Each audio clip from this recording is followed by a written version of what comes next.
Good Tuesday morning, everyone. It is time for Ask the Gap Chef. It is 11:30 Mountain Time, and we're happy whatever it is where you are, whether it's morning or evening or afternoon. Welcome, welcome. My name is Monica Corrado. I am the Gap Chef. I am happy to be here with you and talk about everything gaps every Tuesday morning. My website is simplybeingwell.com. You can find me there. What else can I tell you? Oh, a couple quick things. I'm not a medical doctor. I do not claim to have any knowledge of healing. I'm a teaching chef. I am a certified GAPS practitioner. I am on Dr. Natasha's teaching team. I train the GAPS practitioners and coaches how to cook for the GAPS diet. I have this little gift for you. This is my intro to, it's the GAPS intro diet, all 6 stages, front and back. That is for you to download and use and share and give away and all those good things. Don't sell them, though. That wouldn't be really appropriate. And then I have this book for you. I've given you a coupon, 15% off. All right, that's my book. That's the book that we use to teach certified GAPS practitioners and coaches how to cook for GAPS. Blah, blah, blah. I'm currently in the middle of a culturing dairy, not middle, I guess class 2 is tomorrow, culturing dairy class online, 4 sessions. If you want more information about that, let me know. But I just want to welcome you all. Welcome, welcome. To anyone that's new, that hasn't been with us before, welcome. For people who have been here since the beginning, which is more than a year ago when I started this, welcome.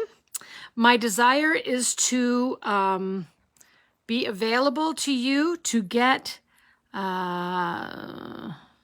can I say? To accurately represent the protocol, GAPS, gut and psychology, gut and physiology syndrome. Yes, so I will be teaching.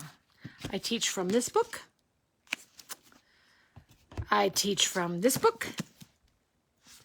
Sometimes I teach from this book. Other times I teach from this book. If you haven't read them, read them. It is very, very helpful to read the book before you get on this group. In fact, I've now made it a requirement. It used to just be, have you or have you not? But I really would love for everyone to have a foundational understanding of how the GAPS diet works so I can really be helpful. And you can leverage the time on the page. All right, here we go. So welcome, welcome. Leonie, she's here. We've got Fat C. Alley. We have, I hope I said that right. Probably not. Hello, Alma. Hello, Roseanne. Hello, Nimco. Hello, Alejandra. Good to have you with us. Hello, Andrea. Hello, Valerie. Good to have you with us. Hello, Joanna. Woohoo! Everyone is here. Wonderful. Okay, so I thought I would start today. Hello, Andrea. I thought I would start today sending you all loves myself. I thought I'd start today talking about the bones. Let's talk about the bones, because I often have people ask me questions when they work with me as a client, or questions come in when I'm doing my training and teaching with Dr. Natasha. Questions come in on the page and on lots of the other pages. Hello, Judith, on the Facebook pages. So let's talk about the bones. Bones, bones, bones. When I teach meat stock and when I teach bone broth classes, which I started teaching, hello, Megan, out of the Weston A. Price Nourishing Traditions cookbook by Sally Fallon. That's where I started teaching from. And then, of course, I was asked to start developing classes on gut and psychology syndrome. And then the books came, and then the teaching came, etc. However, it's really important. Bones are really important, folks. Knowing which bones will make a meat stock. And in fact, I just had a conversation with one of my clients who is she is in Kenya. And I also had a conversation with someone who is in the Middle East. And more and more, as you all know, GAPS is international.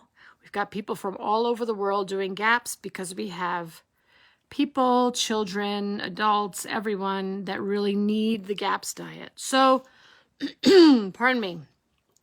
So the question comes up, what bones can you use for meat stock? And we all know that meat stock is the only stock that is used on the intro diet. And it is the only stock that is used on the full GAPS diet. If you start on the full GAPS diet, that means you did not progress through intro to full and graduate, right? So meat stock is very, very important to GAPS. It's integral to GAPS. We need to know how to make it, and we need to be able to identify the bones that, pardon me, the bones that will make a meat stock. So meat stock requires meaty bones. Let that sink in a little bit. Meat stock requires meaty bones. Okay? So, and where can we find these bones? You can't, the reason I brought up the fact that GAPS is international is that people in different parts of the world eat different things. Yay! So, just because Dr. Natasha's book and my book talk about chicken and turkey as poultry, maybe, goodness gracious, I'm sorry about this, clearing my throat. Maybe in your part of the world, the best, you eat different birds. Great. Pigeon, pheasant, right? Guinea fowl, whatever. Can you use those for a meat stock, a poultry stock? Absolutely. What about, again, North America, what do we talk about? We talk about beef meat stock. We talk about bison. We talk about lamb. And we talk about pig, right? Pork. But what if you're in a part of the world that eats camel? Great. Can you make a meat stock from that? Absolutely. What if you're in a part of the world that eats, I'm not remembering the name of it, but I taught in Peru about 7 years ago, and they eat as a regular part of their diet because that's what they can get, a mammal that looks a bit like a prairie dog. They maybe, I don't know what they call them, right? Or what if you eat rabbit? Can you make a meat stock from rabbit? Absolutely. You can make, yes. So we can make meat stock from any mammal that we're used to eating in our part of the world. No problem. Do not confine yourself to, Dr. Natasha says beef and lamb and pork. We say any meat bone. Great. Megan has goat bones. Absolutely, right? Goat, camel, rabbit. What can you get, right? So again, meat broadly. What do you eat in your area of the world? Can you make a meat stock from that? Yes. How about birds? What birds do you eat in your area of the world? Maybe you never see a chicken. Maybe you never have turkey. No problem. What are the birds? Can you make a meat stock, a poultry stock from that? Absolutely. What about fish? Absolutely. What if you eat a lot of fish because you're coastal? Can you make a gelatinous, incredible, they're called llamas. No, I'm not talking about llamas, Judith. I'm talking about prairie dogs, and they're very small mammals. They're definitely not llamas with great big necks and legs.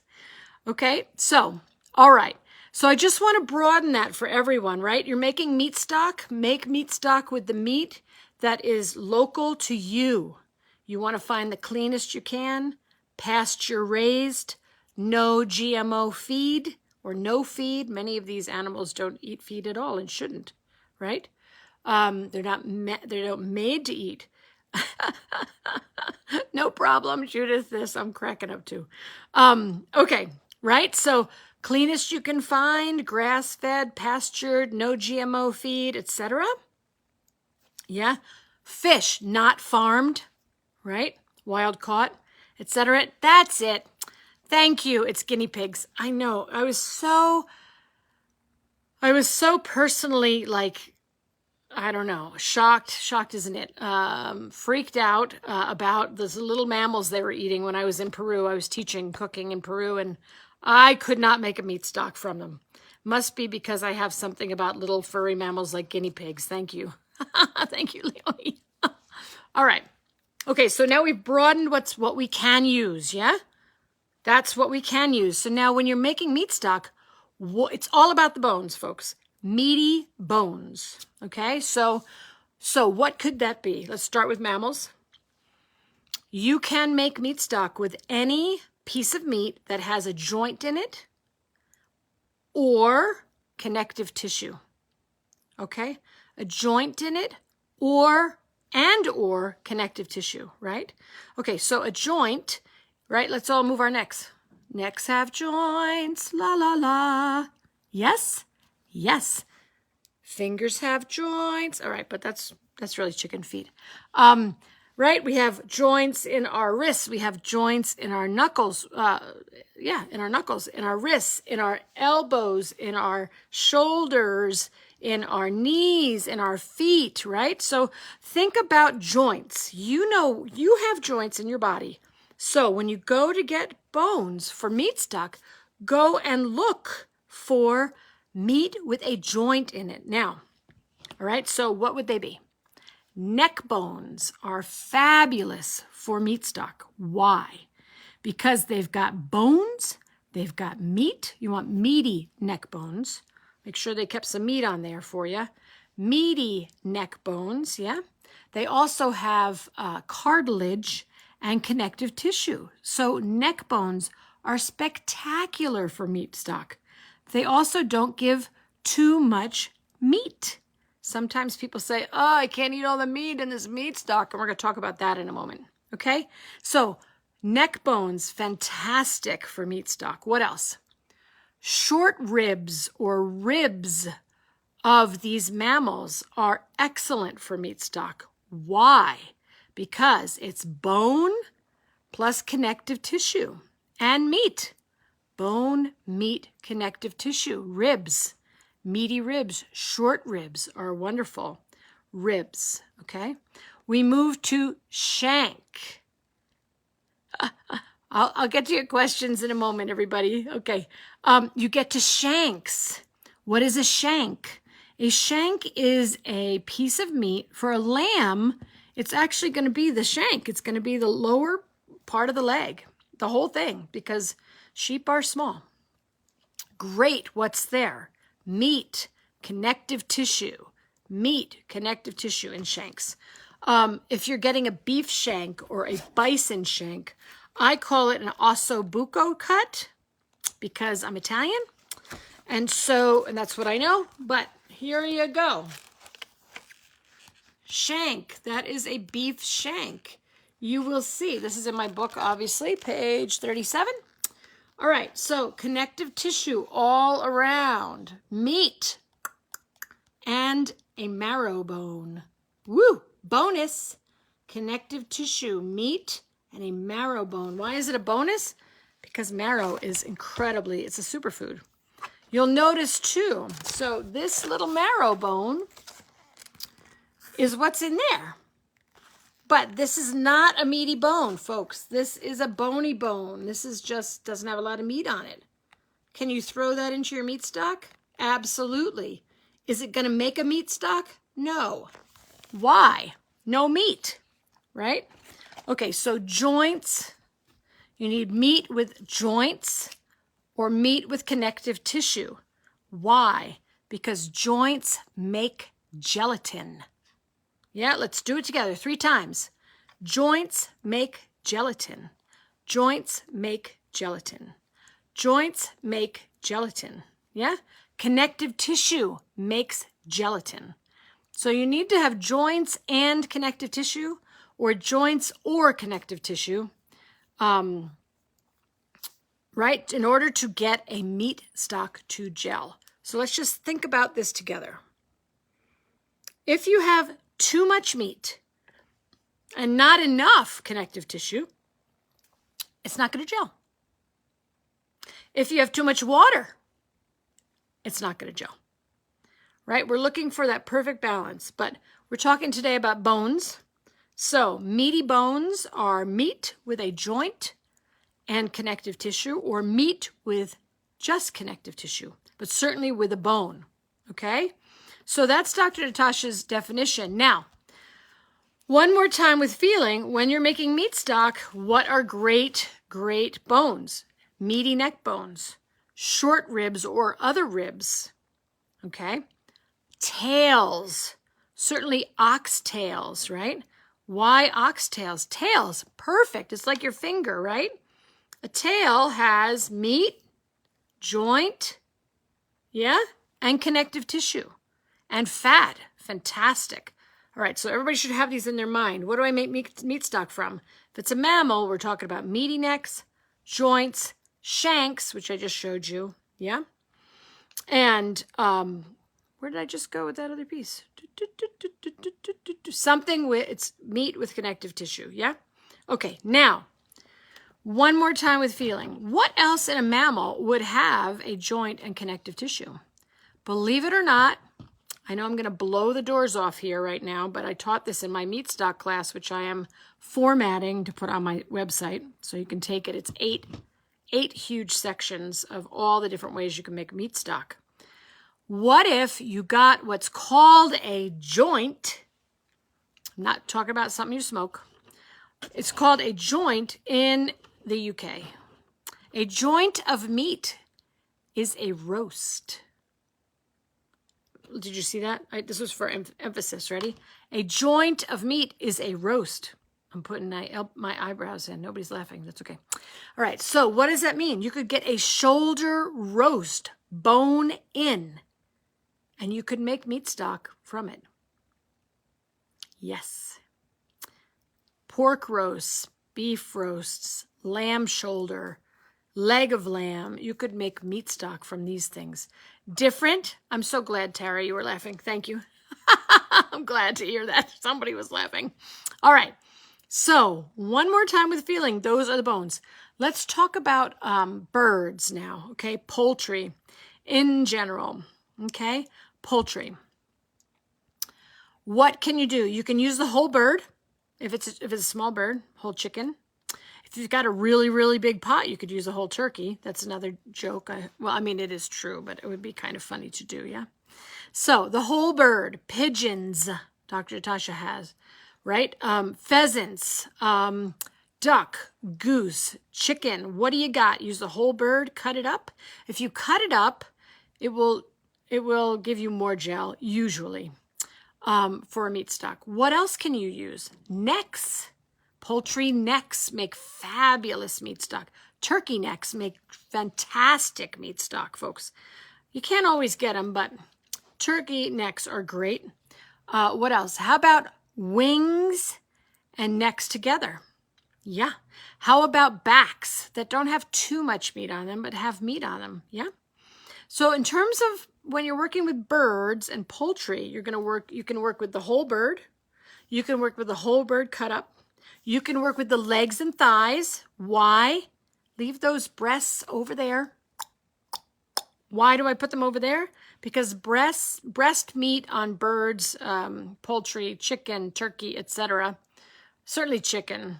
It's white meat. We really want to go for the dark meat if we can in gaps. So legs and thighs, just legs. All those things make wonderful low meat stock. Okay, fish. Fish is a little bit more fun. And I'm going to go ahead and just grab exactly the fish from Dr. Natasha. Why? Because fish stock is wonderful for the thyroid. Everyone should make meat stock at least once a week. Try to make it once a month. Just go make it. I'm challenging all of you to make a meat stock out of fish. Ready? I'm on page 179, yellow book. Ready? What does Dr. Natasha say? To make a good fish stock, this is what I would say, but let's read from her. You need bones, fins, skins, and heads of the fish, not the meat. Fish stock, not the meat, everything else. So buy your fish whole, cut the meat off to cook as a separate meal, yes, and use the rest of the fish to make your fish stock. Your fishmonger, if you have one, can do all the trimming for you. Put the heads, bones, fins, and skin of the fish into a large pan. Add 8 to 10 peppercorns. Fill the pan with water. Bring it to a boil, and all you need to do is skim, right? We bring it to a boil and skim the scum. Bring it to a boil and skim the scum. Bring it to a boil and skim the scum, yeah? You all know that. At least people who have taken my classes know that. We bring it to a boil, always, meat stock. Up to a boil, skim, discard the scum. Up to a boil, skim, discard the scum, okay? Cook for, simmer for an hour to an hour and a half. No problema. Fish stock, easy peasy, easy peasy. If anyone has made fish stock in this group, I'd love to know about it. You could send me a thumbs up and we could find out. Yay. Hopefully that has answered some of your questions about what kind of bones can I use. Now, you cannot make meat stock out of a London broil, out of a piece of steak, folks. Why? Because there's no connective tissue, because there's nothing to make the gelatin, to have it gel, right? I hope that helps. All right, so I'm going to go ahead. I hope that was helpful. I'm going to answer some questions. Leonie says, can you make fish stock from prawn heads and shells? Yes, for sure. In fact, great idea. Great idea. Hello, Leia. Hello, Efren. Good to have you. Hello, I said hello to Tara. Hello, Amina. Hello, Caroline. Hello, Carol Carpinelli. I made fish head soup. Excellent. Hello, Veronica. Hello, Veronica. Hello, hello. Okay, Shannon Anderson says, can I add bones from the butcher to the pot when cooking a beef roast? Only if the beef roast has a joint and connective tissues, meaning only if the beef roast has, is a bone-in roast. Does that make sense?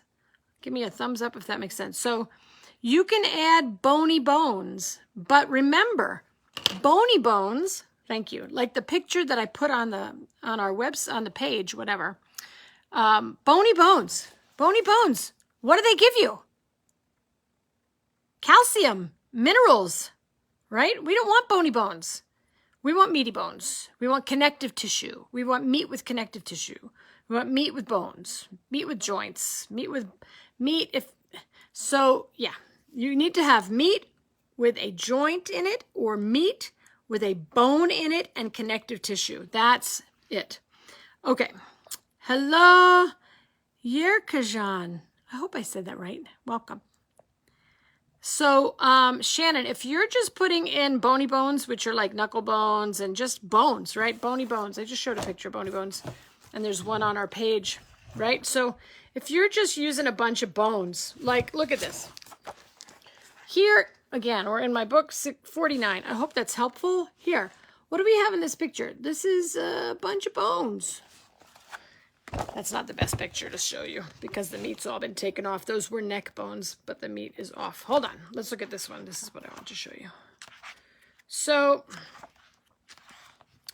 these are called bony bones. These are probably bones like you would get from your butcher.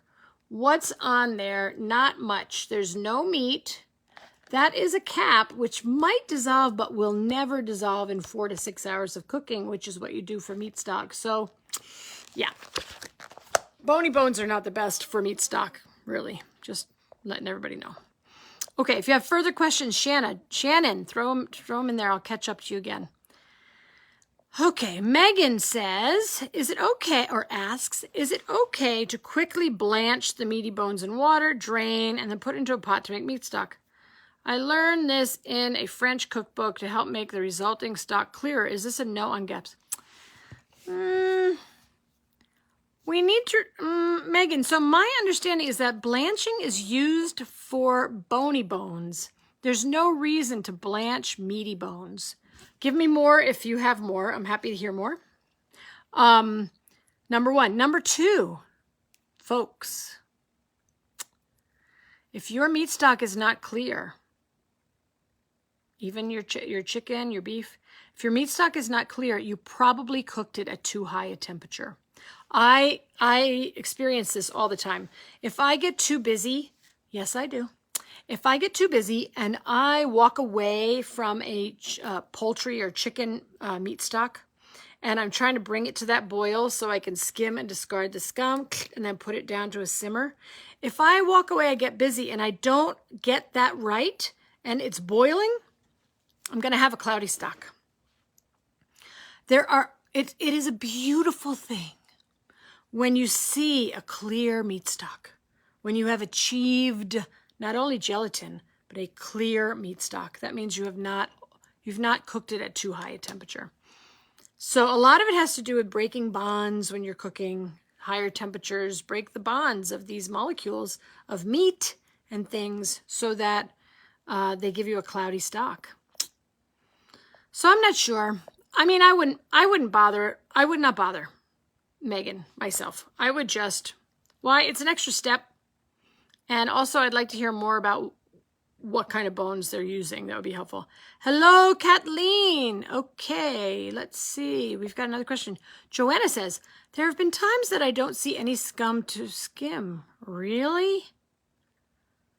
What exactly is scum? Scum, okay.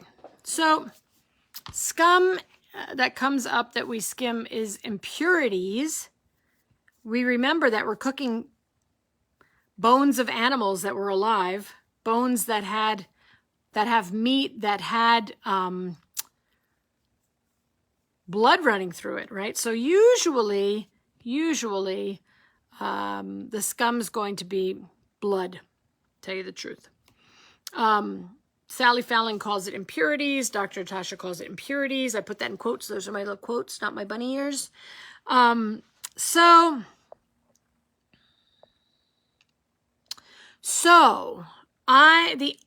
99 times out of 100, you're going to get scum. So either one of two things are happening. Number one, you're not bringing it up to a high enough temperature to get the scum, possible, depending on what cooking method you're using. Number two, you have really, really clean chicken. So the only time I have seen minimal to almost no scum is when I have used in the past Joel Salatin's chickens from Polyface Farm in Virginia, which is the cleanest chicken I know. So maybe it's really clean, or maybe you haven't brought it to a high enough, which would be great, really clean. We love really clean, or you haven't brought it to a high enough temperature to get the scum to show up. Okay, let's see. What do we got? I'm going to... Leonie says, I made a really jelly-ish stock from ox cheek when I had forgotten to put the bones in with them. Can that be okay without the bones? Eat it, absolutely, yes. Why would we have a very jelly-ish from ox cheek? Because you've got meat and lots of connective tissue.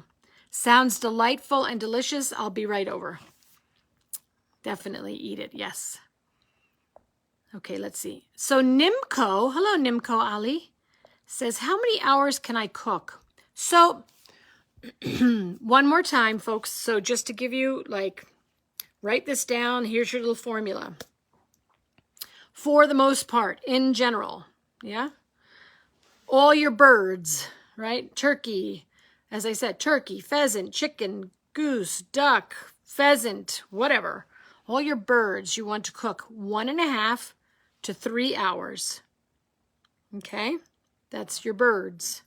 Yeah, and you say, what about 1.5 to 3 hours? You want to cook it enough that you're going to get the gelatin. Some people are cooking so little that their stock never gels. I'm like, cook it a little longer. Do not be afraid of histamine. Again, one more time, I have total empathy for people who are so sick that they can't handle meat stock. God bless you. God bless them. And most people are okay with short cooked meat stock, 1.5 to 3 hours. So where does the 3 hour come in? Dr. Natasha says you cook birds that have been out on pasture, but really, I think it's more like wild birds. Longer because they're tougher. That's why we cook them longer. So 1.5 to 3 on the stove. Bring it to a boil. Skim, discard scum. Put it to a simmer. Lid on. Simmer is just barely moving, but moving, right? 1.5 to 3 hours. Everything else, mammal, yeah? Lamb, beef, camel, guinea pig, llamas. I don't know. I threw that in for Judith. Hope she's laughing. Whatever. What is your meat? You're going to cook 4 to 6 hours on the stove.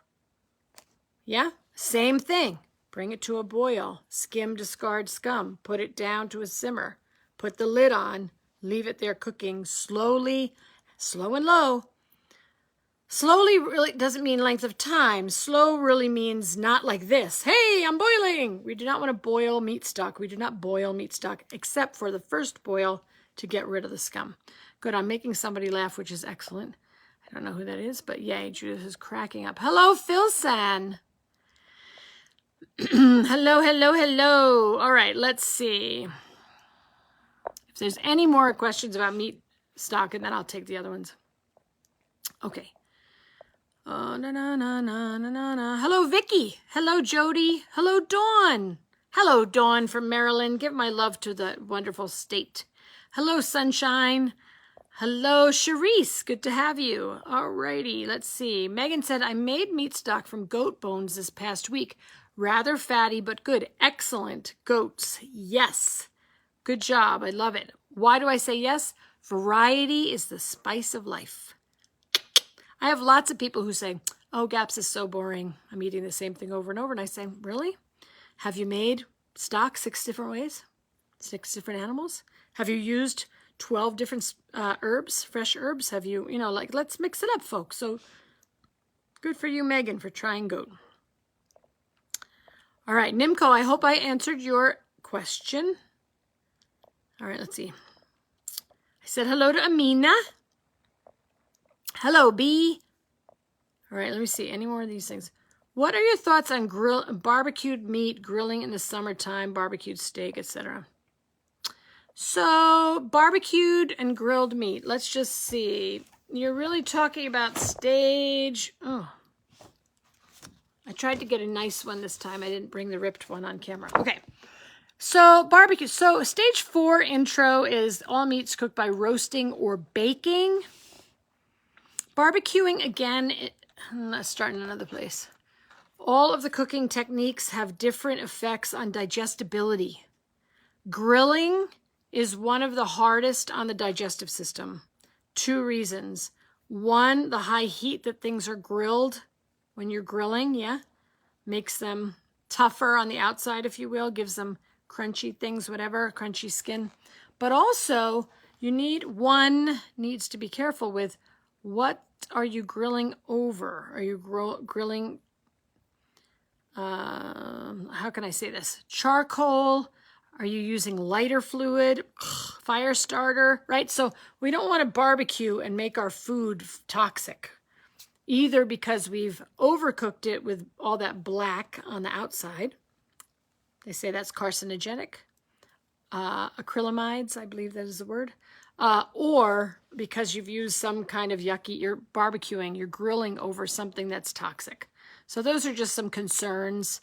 I would say that grilled meat is probably, grilled poultry, it's probably a full GAPS food with those caveats, right? Watch the flame, don't develop blackening on it, and make sure you don't have any toxic chemicals being cooked into your meat.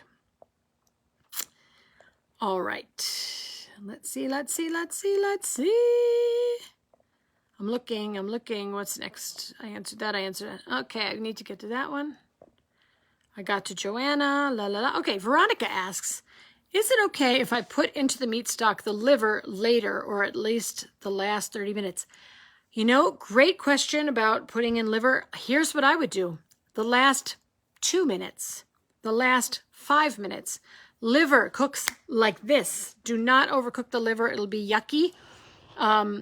So if you're going to put liver in meat stock, put it in the last 2 to 5 minutes at the most, really.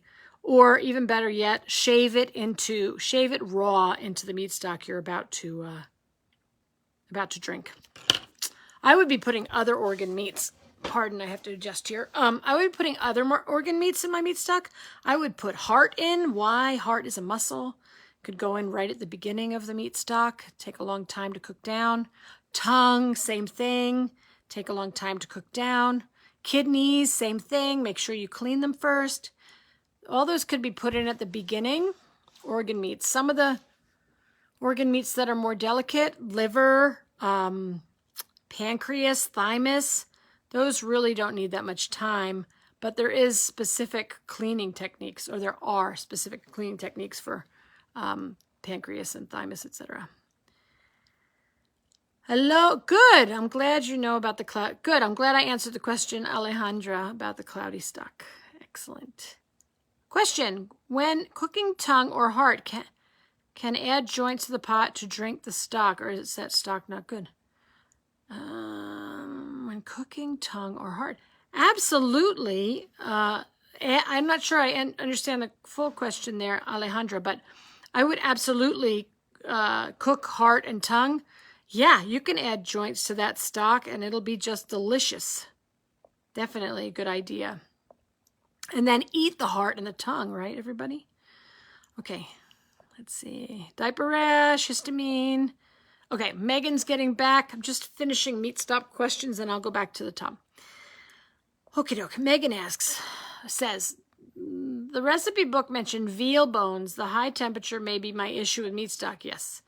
I struggle to get the boil going and skim the top off well without the vegetables floating up in the bubbles. So put the vegetables in after you skim, Megan. Everybody. You can put your vegetables in after you skim, no problem. You'll have to bring it back up to temperature because you're putting cold vegetables in hot stock, but no problem. You could do that. I also commonly use my crock pot and gas stove heats up kitchen. I hear you. Yep, crock pot, no problem. A couple ideas with crock pot. I think I put this in my book.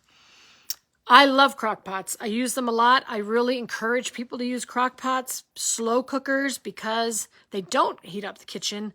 They do wonderful things for your food. So you do have to extend your time in a crock pot, right? You're going to extend the time. There's no way the chicken's going to be done in an hour and a half or 2 hours in a crock pot, chicken meat stock. More like 8 hours. So you could do one of two things. One, bring the stock to a boil on the stove and skim the scum off, and then pour it into the crock pot and put it on low and let it go. Number two, you could just say, I'm not going to worry about it. Put it in the crock pot and let it go. Although I do encourage you to put everything that you put in a crock pot, put it on for an hour on high to get the temperature up. You may be able to skim at that point and then put it back down to the low temperature. I hope that helps. Hello, Noor. Noor is here. Hello, hello, hello. Maria is here. Hello. Hello, Sumaya. I hope I said that right, and welcome. Welcome, welcome, welcome. All right. Valerie says, I love chicken and beef hearts. They make great stews. Yes. Dawn says, I just ordered kidney. Are there special ways to clean? Yes. Dawn and everyone else, jump to Nourishing Traditions by Sally Fallon. And she has wonderful ways about how to clean kidneys and every other organ. So look at Nourishing Traditions for that. Hello, Hamda. Yes. Hey, Anna, good to have you. No problem. Come anytime. Hello, Marta. Valerie asks that question about Instant Pots. Did I just do that? I did. I'm so sorry. I know. I'm just like the worst. I'm not really the worst, actually. But in terms of Instant Pots, folks, meat stock is already fast. Why do we have to make it faster? Ciao, Marta. Why do we have to make it faster? So I'm just not an Instant Pot person, and neither is Dr. Natasha. She doesn't like them. We like to do things traditionally, which is slow and low, which means slow temperature, slow cooking, low temperature, etc. If we can make chicken meat stock in an hour and a half, why do we have to go faster than that? Good question. Dawn is offering VitaClay pots. Excellent. Megan says, the crock pot on high for an hour. Yes. All right. Fabulous. She's going to try that. All right. Can I leave my meat stock on the countertop and consume within a few days instead of refrigerating? Very good question. The short answer is yes, but let me give you the longer answer. If you would like to leave your meat stock out on the counter or just sitting on the stove, not heated, for a day, 2 days, 3 days, when you're going to, as you eat it, you will need to bring it to a boil and skim the scum about once every 12 hours. Why? Because bacteria will start growing in it. So that's the first thing.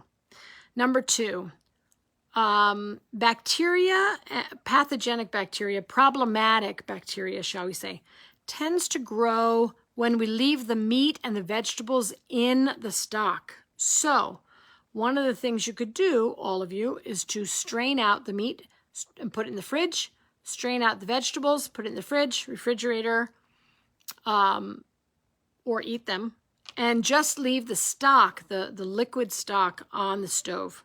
That will not tend to turn as fast as if you left the the meat and or the vegetables in. So regardless, if you're going to leave your meat stock out, whether it has meat in it or not, I'm suggesting you don't leave the meat in it, meat and vegetables in it. But whether you do or you don't, you'll have to bring it to a boil about once every 12 hours. Bring it to a boil, skim and discard any scum, and then you can turn it off. And then you've got another 12 hours, do it again. You wouldn't just leave it there because it will start to break down and, not be good. Okay, hello, Colleen Miller. Hello, Colleen. Yay, yes. All right, let's go answer some other questions now. People have been waiting with those. Okay, let's see. Water filter. La, la, la, la. I'm going way up, way up, way up. Hoo. We're going way up. I'm going way up. Here I go. Boy, I'm just going to go way up to the top. Let's see if I missed anything that's not meat stockish or meaty bones-ish. All right, I'm looking. Okay, Amina asks, my 9-year-old got a fever last Monday. Excellent. Fevers are excellent. Why do we love fevers? Fevers are your body's way of cleansing. Yes. All right. Last Monday and Tuesday, then Wednesday, fever gone, but then since then he has a stiff neck for a week. Oh dear. He has knots and tender muscles around, misalignment around the neck. Also head pain. I would take him for chiropractic immediately. Everyone, if you can get to chiropractors, chiropractic. What else? If not a chiropractor, an osteopath, but for this, a chiropractor. I would also work the muscles in his neck, like arnica gel, lavender oil, muscle relaxants, magnesium. Wonderful things to do. Could this have happened because of sauerkraut juice or kefir? No. I don't know, but it doesn't sound like it. Stiff neck, knots, tender muscles. No, I would absolutely continue the probiotic foods for sure. Very important. Take him for chiropractic. Do some Epsom salt baths. Have some magnesium. Hello, Caroline. All right. I'm moving. Okay. Oh, okay. Question. Yurkazan, hello. Is over-fermented kefir bad? What is over-fermented kefir? Give me some more information. Over-fermented, like you left the grains in longer than 24 hours? Maybe that's over-fermented, or maybe you left it for 36 or 48. Maybe you left it until the whey started separating out on the bottom. Yeah? Is it bad? No. What does that mean? That means that you just allowed the kefir, those wonderful microbes, to keep eating. And you may have lost some of them. Some of them may have died or not. Possible. Because they ate all the food. That's all. But it's not bad. I mean, it's going to be strong. It's going to be sour. Yeah. It may be too strong in flavor for you, but it's not bad. It's not going to be bad for you. It will be very strong, very potent, and very strong in flavor. So I would check that. Be mindful of that, okay? All right. Moving. La, la, la, la. Oh, could you please recommend a good water filter? There are so many different brands out there. Thank you. So, yes. I need to know, do you mean water filter for cooking, water filter for drinking, water filter for bathing? Which one? I will put this on my website, Simply Being Well, and you can grab them from there. I'll tell you what I'm using, and then there's lots of other ones. So let me know which ones you would like. Meaning, is this for the bath, for the shower, for the cooking, or for the drinking, or is it all of them? Okay, thank you. Okay, Carol. Hey, Carol. You're going to get your notes today, Carol. Just letting you know. Maybe tomorrow morning. My 4-month-old grandson has a terrible diaper rash. I'm so sorry. I have the yellow book, blue book, but not the yellow book, looking for suggestions. Yes, so just so everyone knows, I think I put on our page, pardon me, I wrote an article on kefir, eczema, and diaper rash. So if your 4-month-old beloved grandson, if you have some homemade kefir, K-E-F-I-R, kefir, topical, it's a wonder for diaper rash, folks. What is diaper rash? To me, in my experience, working with clients, working with moms, teaching, diaper rash is obviously caused from a microbial imbalance in the child. But is the child, the 4-month-old, breastfeeding? If so, you may want to make sure that mama is not having too much sugar. And or mama not only is not having sugar, but is, both working her gut but not detoxing too strongly. So kefir right on in the groin area, on the nappy area, every time the child has a diaper when it's changed. Putting kefir on and letting the child walk around, or 4 months, not going to walk. Just lay around with no diaper on, let it dry. Really important to get air there. Letting the baby be in the sunshine, not like direct sun for a sunburn, but in the sunlight, that area. Also, perhaps mama can put some kefir on her nipples when she's breastfeeding, right, on her breasts, so the child can just be exposed to that. That's what I would do. Kefir is your answer. Look for the article. If you can't find it, Carol, shoot me a note. Besides kefir, you can also use calendula. Yes, you can use calendula cream for sure. Calendula is a wonderful thing. Very healing. All right, let's see. Did I get where I need to go? Oh my goodness. La la la la la la la la la la la la la. I'm gonna go to Charisse. I am nervous to even introduce GAPS Dairy for my brother with autism, schizophrenia. God, you are just doing superwoman work out there, Charisse, right now. My mother wants to because she is obsessed with dairy, but I want to avoid it for at least a year and just keep him on low plant, dairy-free GAPS for a bit. You can do what you think is best. You may want to get, Personally, for me, first of all, whatever you think is best. I mean, you feel it out. You've got a great intuition with this, and you're doing an incredible job.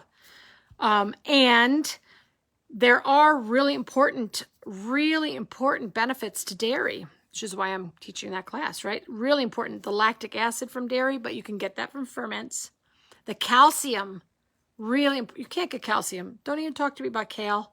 Calcium, yeah? So calcium, lactic acid, beneficial microbes, vitamins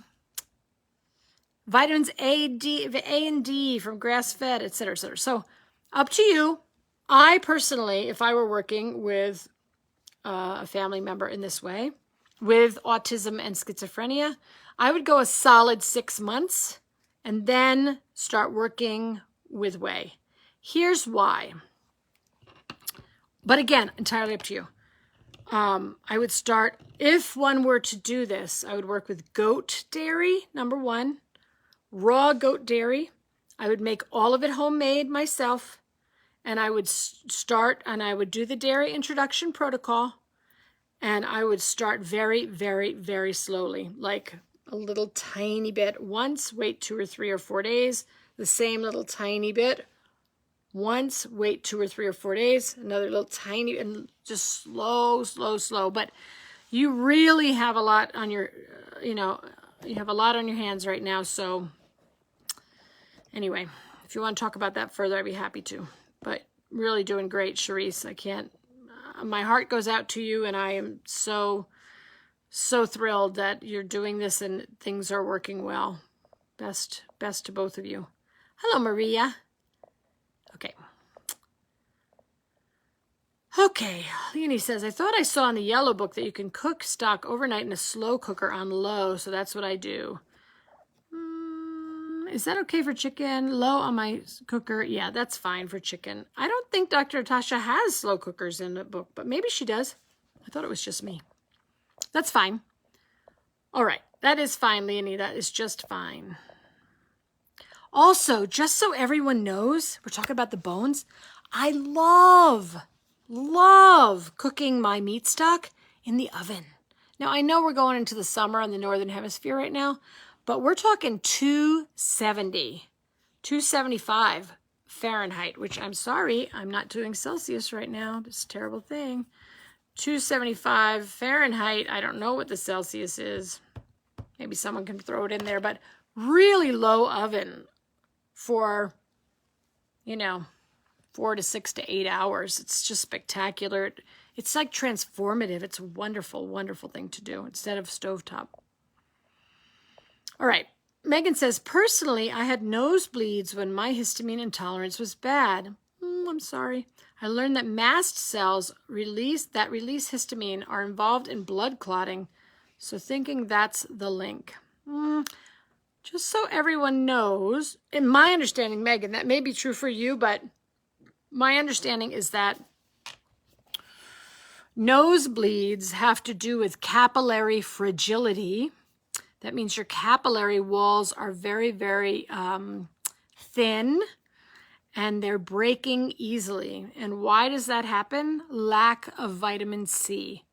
I'm not talking about ascorbic acid. Thank you. 135 Celsius is 275 Fahrenheit? Really?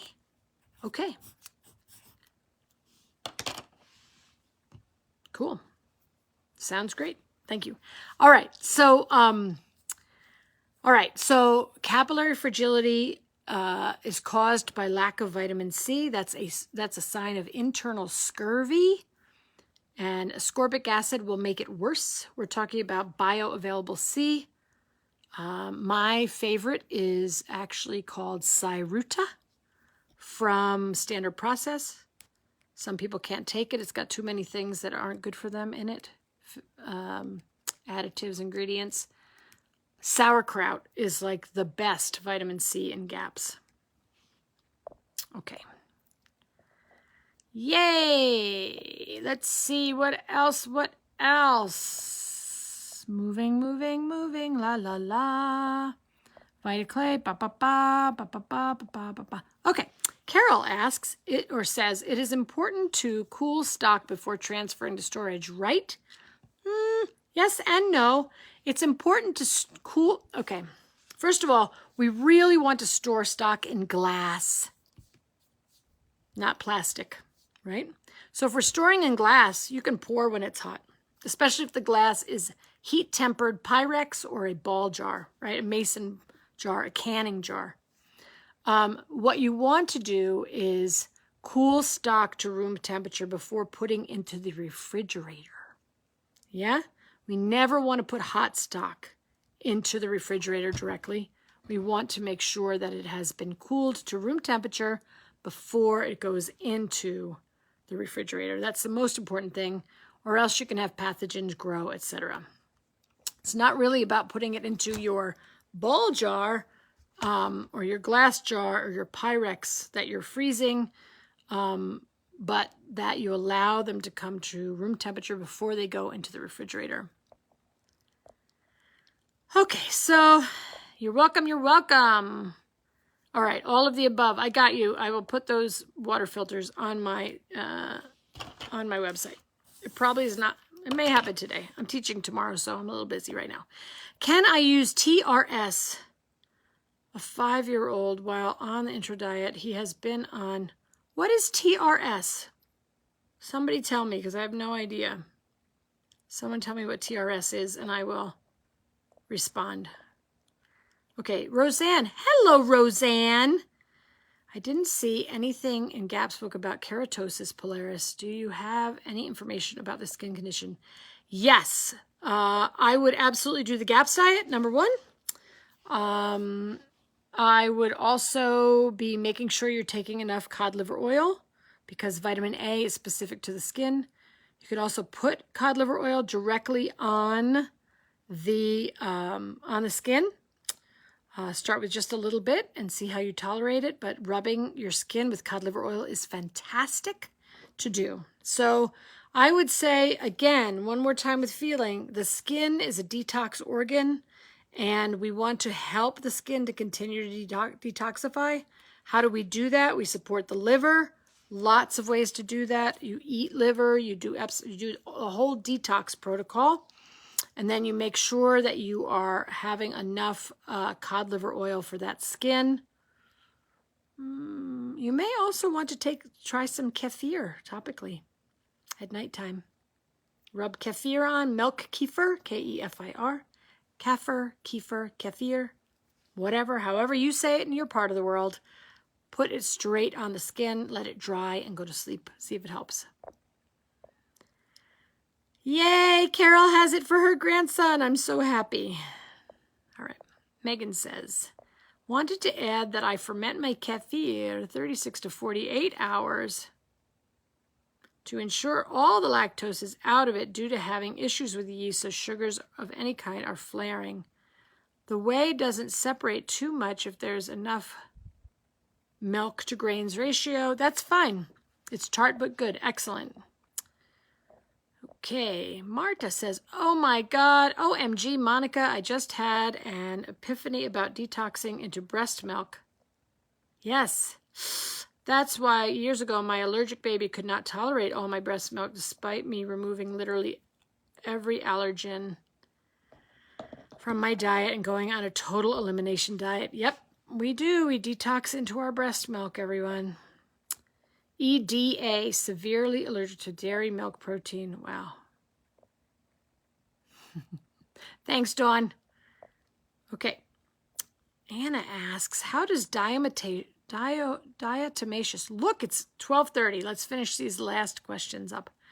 How does diatomaceous earth affect parasites? Should it be taken with food or away from food? So I'm not really sure how it affects parasites. I do know that it is a toxin binder, if you will. It binds with toxins and takes them out of the body. So you want to take it away from food for sure. Okay? Diatomaceous earth. Take it away from food. Or else it's going to bind with your food and take that out. Hello, Bridget. Hello, Bridget. Okay, Anna says, I pour stock in glass jars, leave the lids off, blow a fan on them. You're adorable.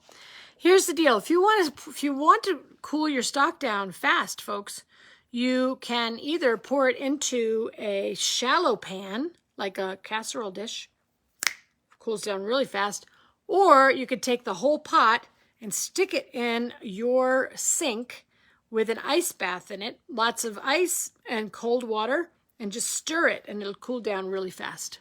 And then pour it into your jars using a canning funnel. Hello, Shukri. You're welcome. You're welcome. La, la, la, la. Advanced toxin detox. Ooh, I'll have to look at TRS and then get back to you. It's a detox spray. All right. Does cod liver oil help with soothing eczema while detoxing? You know, Bridget, you mean like on the skin? Maybe. It may, but usually what we do for eczema is tallow, homemade best, tallow with a little bit of olive oil and some therapeutic grade lavender oil on the eczema. Or kefir. Put it right on the skin.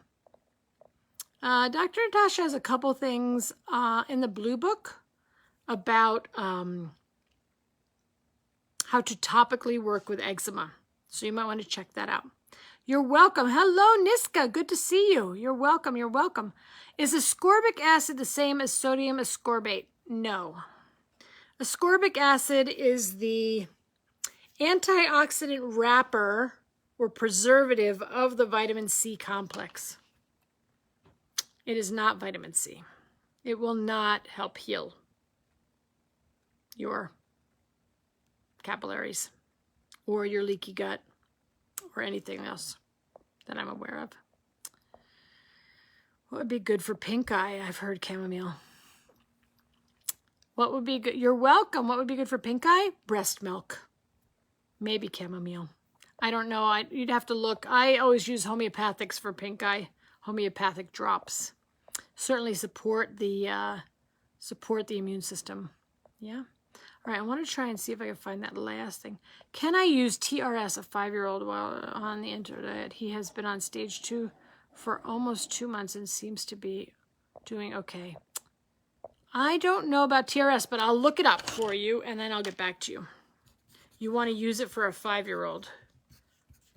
All right, I will get back to you on that. Okay, last question that we have from Megan is, if time, any advice on figuring out sources of lead besides water? Paint. I have been alerted my lead levels are elevated. Okay, so paint can have lead in it. Your pipes coming into your house with water can have lead in it. Your shower water can have lead in it. Your cooking pots can have lead in it. I would look at all those sources. I'm not sure about anything else, but certainly the rain can have lead in it. So yeah, I would look into those sources. All right, everyone, we have gone 5 over, but that's just fine. Don't forget to think about those meaty bones now. Let me know if you have questions on the page. Do know that I check that page. I check it once a day, sometimes twice a day. Do tag me if you can so that I see the posts, because sometimes I don't. Thank you to all of you that are helping people tag me. I really appreciate it. Hello, Anish. Good to have you. All right, everyone. Have a wonderful week. And I will see some of you for GAPS chat on Thursday. I will see some of you for my Culturing Dairy class tomorrow. And I will see all of you on the page. Be well, take care of yourselves, stay happy, look for all the things that are working. Okay, take care, everyone. Bye now.